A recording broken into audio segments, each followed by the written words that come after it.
Si ça vous arrive d'être en colère et ensuite de regretter ce que vous avez fait dans cet état, alors cette vidéo est pour vous. Alors qu'on soit très clair, vous avez le droit d'être en colère. Votre colère est utile, elle est souvent porteuse d'un message. Le message peut être que quelque chose ne va pas dans votre vie. Et le plus important, c'est de bien décrypter ce message et de ne pas rester seulement en surface. Par exemple, vous vous mettez en colère parce que votre bébé fait tomber quelque chose.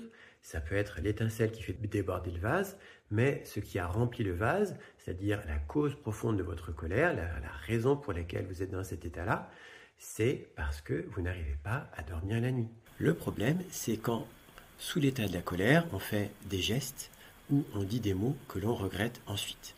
La meilleure solution, c'est d'écrire, de prendre un papier, un stylo et d'écrire tout ce qui vous passe par la tête.